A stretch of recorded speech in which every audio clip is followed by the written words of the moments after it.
Many Magic the Gathering players ask the question, is it worth it to buy an Edge of Eternities commander deck? Magic returns to its own universe, kind of, in Edge of Eternities, and with it, 2 brand new commander precons featuring, for the first time, legendary spacecraft as their face commanders. That's right, coinciding with the recent change to commander rules that allows players to run legendary vehicles and spacecraft as their commanders, Wizards of the Coast has unsurprisingly demonstrated this change in the construction of these newest commander precons. But how successfully do these 2 Edge of Eternities precons sell this rules change? Are these spacecraft headline decks as fun to pilot as other standard set precons? And how much value is contained within each deck? Are these decks great for brand new players, of interest to experienced, and most importantly, financial value aside, how well are they constructed and how much fun are they to play? All these questions and more are what's in store, so let's take a look. But before we continue, I've got big news. I've been contracted to make my very own commercial for Micro Center. That's right, a Tolarian Community College crafted commercial for Micro Center. And I think I've been able to bring the class, sophistication, and dignity that you would expect from Tolarian Community College. Roll it!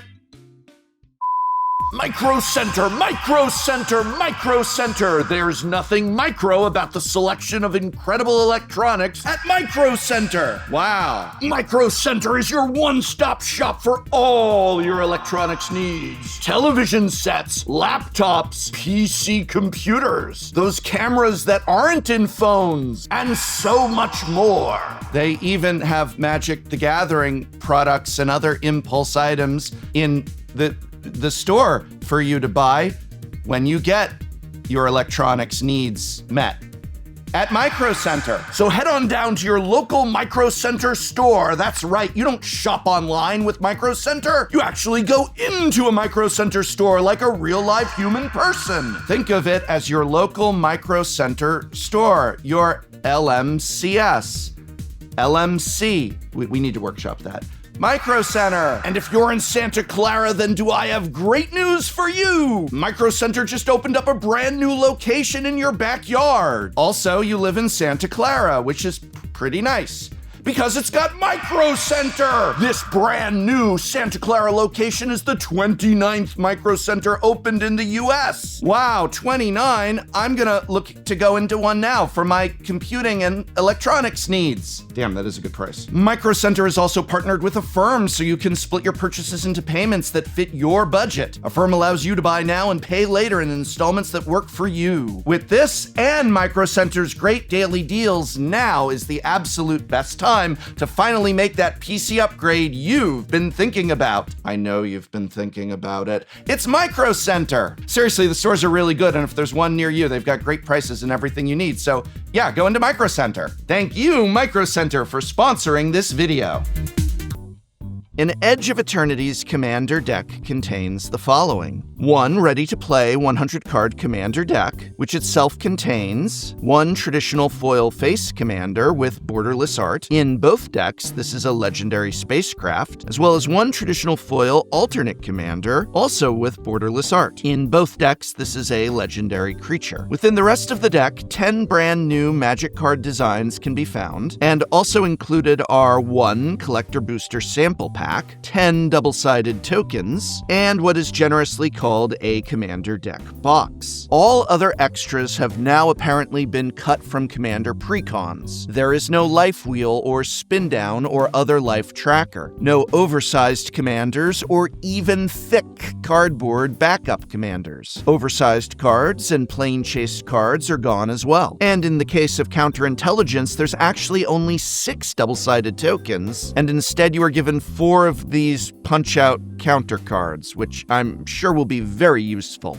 As always, the collector booster sample pack serves as a first one's free style light drug hit to get you spending $240 and up on 12 packs of the real thing. But the most notable thing about these 2 commander decks are that they include not 1 but 2 original dual land designs. The enemy versions of both the Tango and Bicycle lands, the ally versions of which have been staples of Commander precons for years now. The Jund precon introduces the Golgari version of both these lands, Vernal Fen and Festering Thicket, while the Jeskai precon introduces the Boros version, Radiant Summit and Glittering Massif. These new lands, both of them, are a really big deal for Commander. Before these decks, the Tango and Bicycle lands were available only in ally colors. In high-power Commander decks, that's not a big issue since there's plenty of better duels for enemy color decks once you're okay with spending some real money. But for budget decks, the lack of these two land cycles really hurt. Here's why. Tango and Bicycle lands have basic land types. That means you can fetch for a Verdant Fen or Festering Thicket when you forest or swamp cycle, or when you crack a fetch land, be it a slow fetch like Mountain Valley and Rocky Tar Pit, or a real fetch land. And of course, you can put them into play off of cards like Nature's Lore and Farseek. Before the printing of these lands, if you were playing a budget Golgari deck that can't afford shocks or surveil lands and you want to run Nature's Lore, you'd either have to run what is effectively a guild gate in the form of Haunted Mire, or you'd have to accept that Nature's Lore will only fetch you a basic forest. But now that these lands have been created and distributed via the Commander precons, budget Golgari and Boros decks get higher quality duels for the rest of time. And as Gavin has explained in his own video covering this subject in more depth, before long, Simic, Izzet, and Orzhov decks will get these cards as well. In his video, Gavin confirmed that the remainder of the two cycles will be printed in the Commander precons for upcoming sets. That said, while I do applaud the creation of these two pairs of lands wholeheartedly,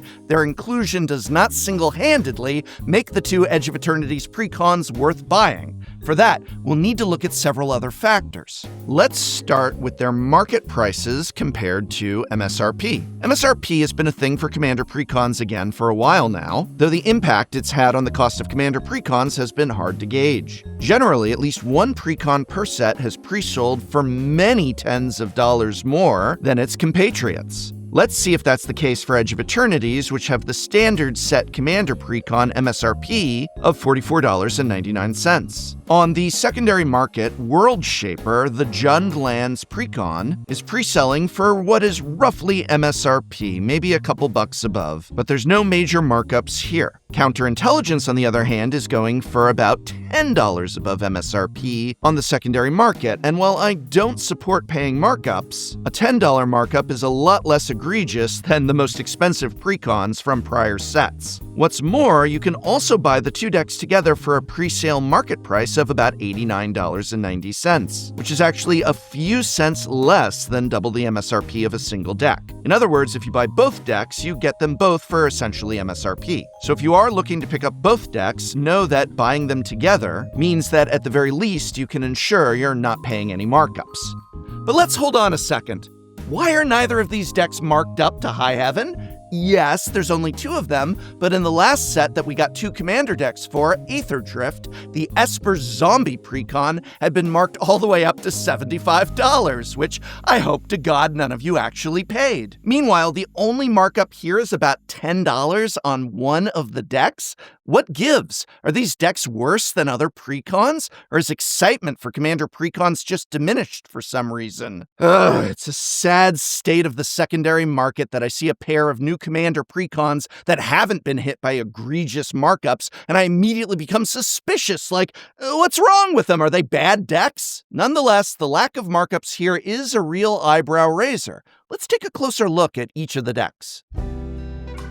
If you were to buy the singles in each deck individually for their cheapest price rather than the deck as a whole, you would have to spend $108.10 for World Shaper and $125.74 for Counterintelligence. That's a pretty big drop-off from what the singles were worth in 4 out of 5 of the Tarkir precons back during Dragonstorm's release not too long ago. But it is roughly equivalent to the total value of the Aetherdrift precons, and since Aetherdrift also only had 2 Commander precons, I think that makes for a fairer comparison. But of course, these are not just pre-sale prices. They are 100-card decks that have quite a lot of bulk in them, and that bulk adds up. So what happens when we eliminate all singles that are not worth $1 or more from each precon?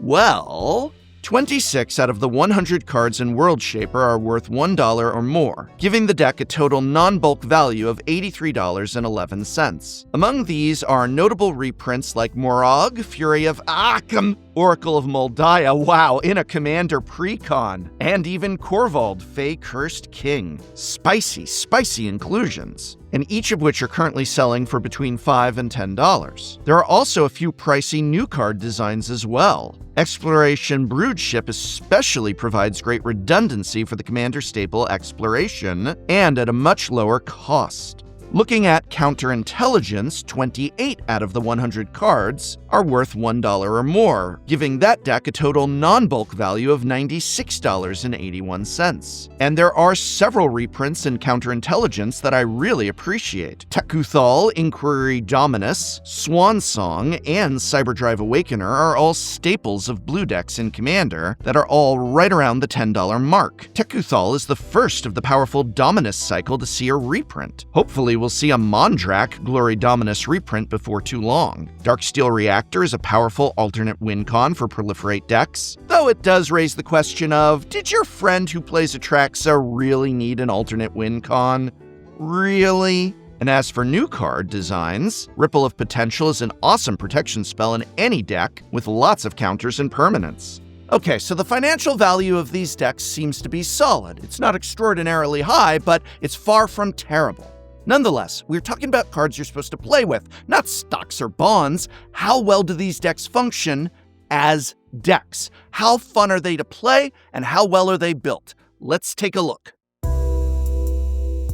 In terms of gameplay, World Shaper is a Jund land sacrifice deck that aims to put a bunch of lands into play that you'll then sacrifice for value. The Face Commander leads you down that path with a pair of powerful land sacrifice abilities that you unlock as you add charge counters to it. The creature commander is Zerel, Genesis Shepherd, a Crucible of Worlds ability on a 5-mana flyer with a second ability that grows other creatures as you enact your game plan. You can also legally run Korvold, Fey Cursed King, or Soul of Windgrace as your commander if you wish, but that's less exciting than running one of the new cards. In my evaluation, this is an extremely well-designed precon. The game plan is clear, powerful, and a lot of fun to enact. The sacrifice, landfall, and graveyard themes all blend together seamlessly, which makes for an extremely satisfying play experience. Cards like God, Eternal Bontu, and Mazarek, Cruel Death Priest, are exciting and splashy top-end cards that embody the spirit of Bracket 2 while still synergizing nicely with the rest of the deck. The early game of this deck is fairly consistent, with plenty of ramp that costs 3 mana or less. The late game 2 packs plenty of heavy hitters once you've had your land sacrifice engines online. You've also got lots of interaction for permanents of all types, including one of my favorite commander cards, Windgrace's Judgment. There are also plenty of classic cards for each of the 3 archetypes this deck bridges. Cards like Morog and the Gitrog Monster for lands, Korvold and Mayhem Devil for sacrifice, and Formless Genesis and Multani, Yavimai's Avatar for graveyards. There are powerful and exciting new cards too, like Evendo Bushraiser, which is sure to be a staple of red sacrifice decks of all kinds moving forward. I also love the nod to Scoot Swarm in the form of Scouring Swarm, a 1/1 flying insect that does a similar thing to Scoot Swarm, except when you sacrifice lands instead of when you play them. All in all, this is a very powerful precon that lovers of lands and graveyards will adore. I would say, though, that some of the synergies are not going to be immediately obvious to new players, so this is a precon best suited to intermediate players and anyone else who likes a bit of challenge when they play Magic.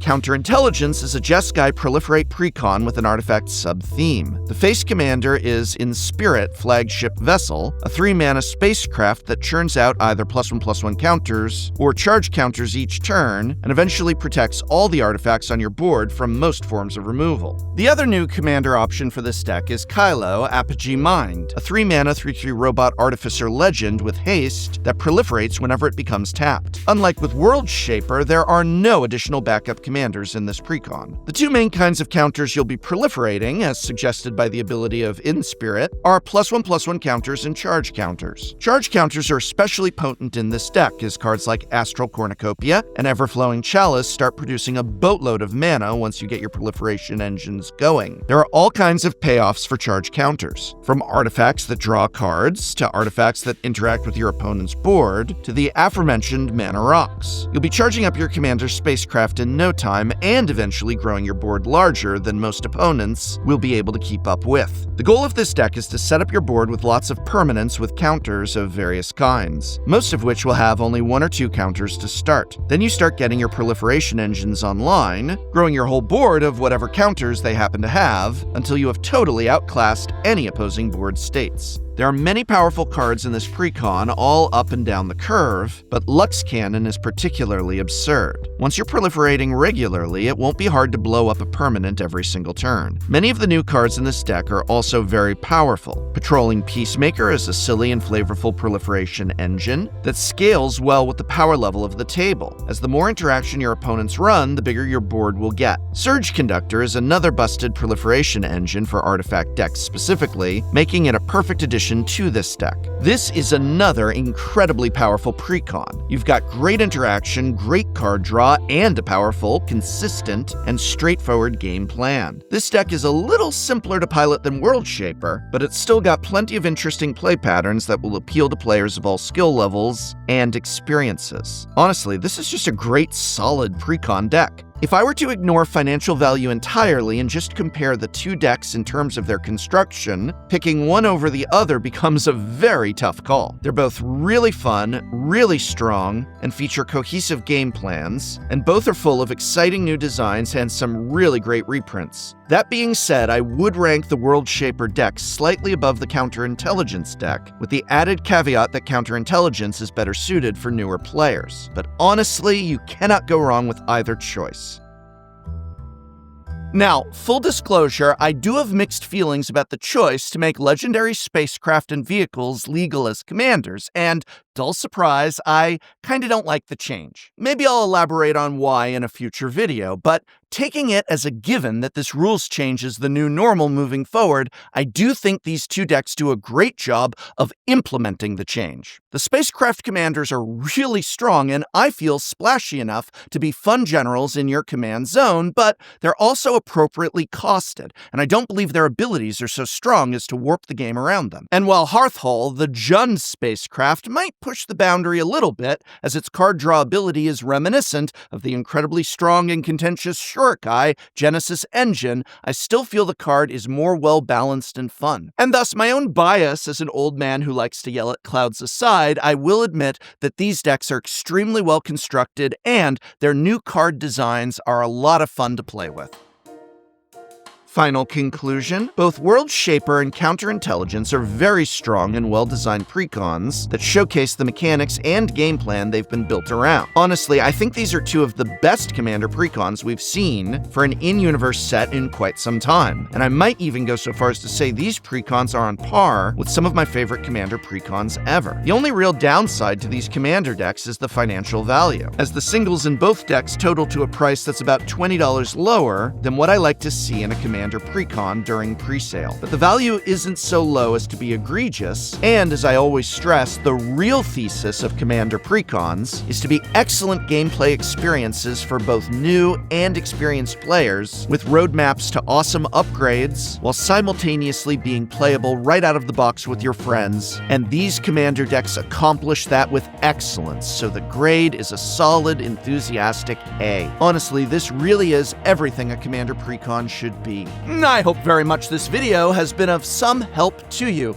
You can help me out greatly just by watching another one of my videos, or you can check out the new mini Magic the Gathering movie made by our friends over at the Command Zone. If you've ever wondered what it would be like if space battles were like a game of Commander, then this is something you've got to check out if you haven't already. Links here if you click the eye or in this video's description. And remember, whether you're looking for computers, TVs, or even those cameras that aren't in phones, and perhaps some phones, check out Micro Center, now with a location in Santa Clara. spacecraft. Micro Center is your awesome one-stop electronics shop. They even have cool things like Magic the Gathering cards and other impulse items. That's a good price, but you can check it out by going into your Micro Center today. Thank you, Micro Center, for sponsoring this video.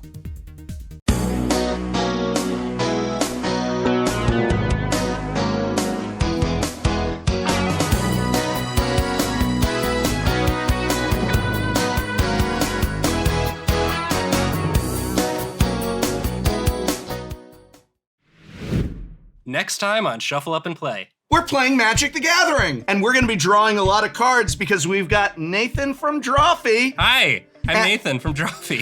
You would make a really cool Sphinx. Yeah. Yeah, I would answer your riddles. Opposition agent is gay? She is to me. No, I'm not up to date on the lore. I've been trying this whole time. I thought it was Hull Do I Breacher. get them or not? A dream trawler. Oh yeah, you're having limited flashbacks. I'm just a legitimate business person. So I'm gonna swing with Prosh at Nathan. You're gonna counter me If you because had you not- can't do it in real life? Remove your card. They're such rotund animals. What's your deck called? Do I have to say it? You named it. War Piss.